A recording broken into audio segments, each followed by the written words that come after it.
So hey guys, তোমরা সবাই কেমন আছো? তো আজকে আমার রিচার্জ শেষ হয়ে গেছে গাইস। কি আর বলবো, বাড়িতে বসে বসে বোর হচ্ছিলাম, আর বাড়িতেই ছিল না এই মেহেন্দিটা, তাই ভাবলাম চলো একটু মেহেন্দি আর্ট করা যাক। এমনিতেও অনেক দিন হয়ে গেছে মেহেন্দি পরা হয় না, আর আমার তো মেহেন্দি পরতে খুবই ভালো লাগে, কিন্তু এখন তো মেহেন্দি পরার আর টাইমই নাই। আর এই ভিডিওটা কিন্তু আজকের না, এটা প্রায় 2-3 দিনের আগের ভিডিও। আর আমার সামনে এক্সাম, তাই আমি না সেরকম ভিডিও শ্যুট করতে পারছি না, একটু পড়ার চাপ আছে। তো এক্সামটা ভালো ভালোই মিটে যাক, তারপর কিন্তু আমি আবার কন্টিনিউ ভিডিও ছাড়ার চেষ্টা করব। আর আমি কিন্তু খুব ভালো মেহেন্দি পরতে পারি না, এটা তো আমি আগেই বললাম। আমি যেরকম পারি আমি কিন্তু সেরকম করার চেষ্টাই করেছি। আর আমি এত বাজে মেহেন্দি পরাই, তারপরেও কিন্তু আমার বোনেরা কিন্তু ওরা সব আমার কাছেই মেহেন্দি পরতে ভালোবাসে। ওরাও আমার ডিজাইন পছন্দ করে বা আমার মেহেন্দি পরানো আমারও ভালো লাগে।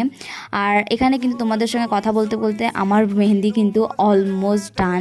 আমার মেহেন্দির ফাইনাল লুকটা তোমরা একবার দেখে নাও, আর প্লিজ একটু কমেন্ট করে জানিও গাইজ যে কেমন হয়েছে মেহেন্দিটা। জানি খুব একটা ভালো হয় না, তবু আমি যেরকম পারছি আমি কিন্তু সেরকম করার চেষ্টা করছি। আর আমার এই ছোট ছোট মিনি ব্লগগুলো দেখার জন্য প্লিজ চ্যানেলটা সাবস্ক্রাইব করে আমার পাশে থেকো। সো আজকের জন্য বাই।